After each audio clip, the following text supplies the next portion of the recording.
Many of you know that we got married very, very quickly. When my wife and I met on interracialdatingscentral.com, it wasn't very long before I flew across the country to meet her from Oregon to Maryland. And on my second trip, I brought a ring, proposed. My wife said yes. And the third time I went to Maryland, we were getting married. It's crazy. It's totally, I mean, when you think about it, it's just like mind-blowing because traditionally in society, you date and you're very, very cautious about getting too committed. Yeah. Everyone's afraid of commitment. And while you want to move with a certain measure of wisdom, obviously, you don't want to jump into something that's going to end up being a mistake. Yeah. I think this fear of commitment has actually sabotaged happiness for a lot of people because my wife and I actually just embraced the idea of getting married once we got over that initial hump where my wife very nearly just rejected me altogether. Because I didn't mean to, you guys. I didn't mean, it just happened. Right, it just happened.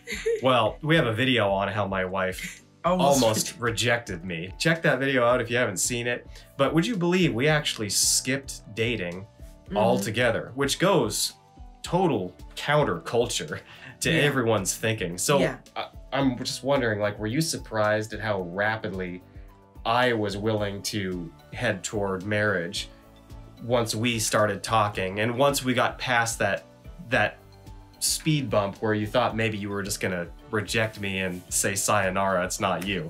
Once we got over that, you know, were you surprised at how quickly? Because she suspected that I went and rushed out and got her an engagement ring. Somehow she knew. So I'm just wondering, like, you intuited this. I didn't tell her. No, I was not surprised that you were going to propose. I already knew the feeling that I had received within my heart that he was going to come and propose to me. It was so strong. So I told him, I said, don't you come here and propose to me. So what gave you the idea that you were so sure? I was just, it's just like, I had a feeling. Women have a feeling.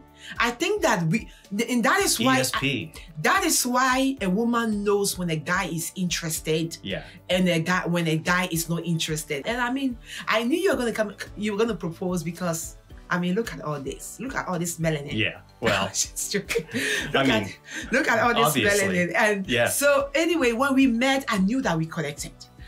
That is also one thing. I knew that we connected strongly and that our faith also was so strong, you know, and the foundation that we both had was our faith when it came to our faith in our Lord Jesus Christ. And so I was like, okay, our faith is so strong that, and he likes the type of person I am because you expressed it, you know, and I also expressed that I cared and I also liked you, you know, and so I knew that you were going to come and propose because there was a connection that I had never experienced with anyone else. I personally wasn't fearful at all, but you apparently were a little bit because you told me actually not to propose, but that was something that I just conveniently ignored.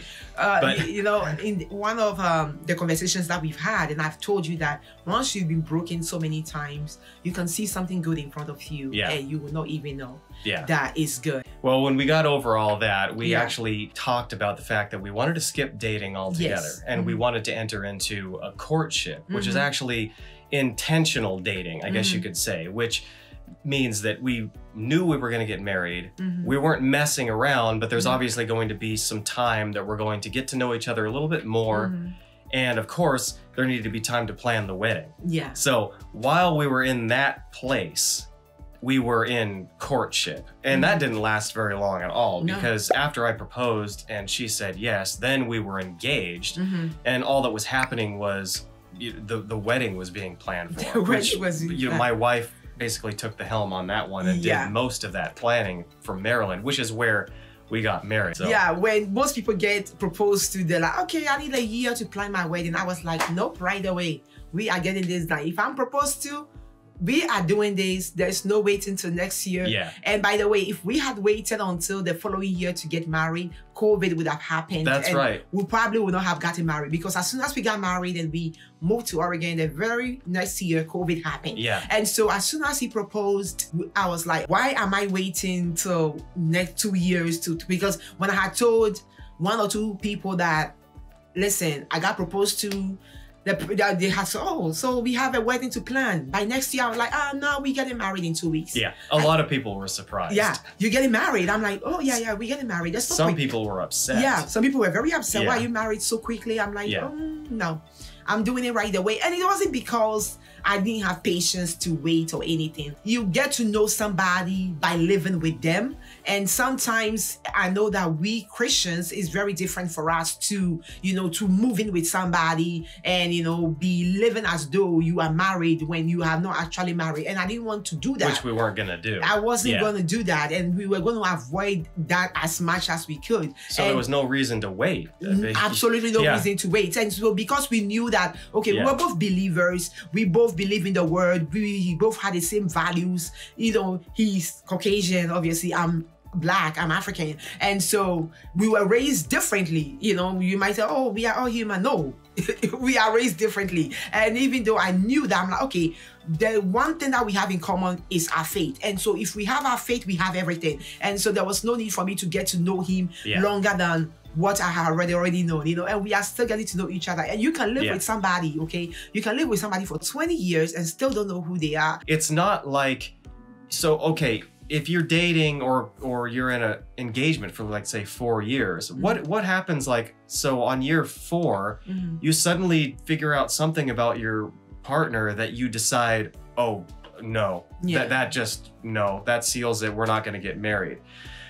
You're going to have to learn to love each other through struggles anyway. Yes. Yeah. And why waste 4 years of your life by walking away, from the engagement? And that's what happens with a lot of us, A lot of people get engaged and then they are engaged. I know some that have even been engaged for 10 years. I was watching Steve Harvey one time and he mentioned there was a lady on the show that had been engaged for 10 years and then, she was expressing how he hadn't proposed yet. Steve Harvey, was giving her advice on, like, first of all, a guy engaging you for 10 years and he hasn't set a date for the wedding, doesn't want a date for the wedding, that is ridiculous. You know what I mean? If Ted had told me that, listen, Veronica, let's, take this ring, but let's wait until maybe 2025 to get married, I'd be like, listen, dude, no, it's not that serious. Yeah. Listen, it's not that serious. No. It's time to be brave. It's time to be brave. If you want to be happy,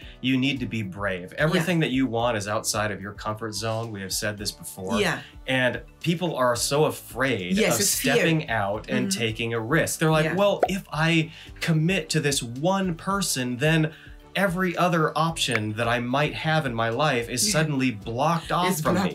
But if you commit to this one person, everything that you ever wanted can be mined out of that beautiful marriage. It's just the total wrong kind of mindset. Yeah. It's interpreting freedom in an opposite way. Yeah. If you just commit, this is my life, this is my wife, we're gonna do this, you would be amazed at how fulfilling that can actually be. Character building that can be. The adventures that are gonna start to open up when you just embrace what is right there in front of you. Yeah, and I think a lot of times the struggles that people have when it comes to actually committing, I think it's the fear of actually missing out on other potential suitors. People still want to date other people, and so if they get married, it's like, oh, look at that girl, look at that guy. I mean, if you're still playing around, then I guess that's the stage that you're in. That stage you are in. I think we all have had our hearts broken. Yeah. And at some point, don't you just get tired of it? Yeah. Don't you just get tired of playing the game and being uncommitted and knowing that the guy that you're with is really just kind of halfway there too, and maybe he's got someone on the side, and maybe, aren't we just tired of all that? And that was my situation. You know the story. I was in a relationship with this guy, and he had made all these false promises actually, and made me and then he made me feel as though that I was the one who wanted to get married, you know. But when we had first gotten together, he had made the promises of marriage. And so as a woman and as a believer, and I thought he was also a believer, you know, who was actually interested in settling down, having my own family and living a life for Christ, a life of, you know, honesty in that manner, you know what I mean? Yeah. And he made all these promises, and at the end, he was not ready to settle that because he was not ready to stop having fun. He made the promises because he wanted to catch her. It was sort of like fishing, you know, it's like, there's the bait, so I make the promises. Yeah. And that way, you know, I've got her. But then when it comes right down to it, he really isn't ready to man up. No, he was He's not just ready not to. ready. We want you to be as happy as we are. Yes, things work for us, and so our advice is that do what works for you, and we hope that what works for you, you know, makes you happy. And on that note, thank you so much for watching today's video. Don't forget to like and to subscribe and share this video with your friends. Thank you so much. Happy New Year to you. Happy New Year, everyone. Bye-bye. Bye-bye.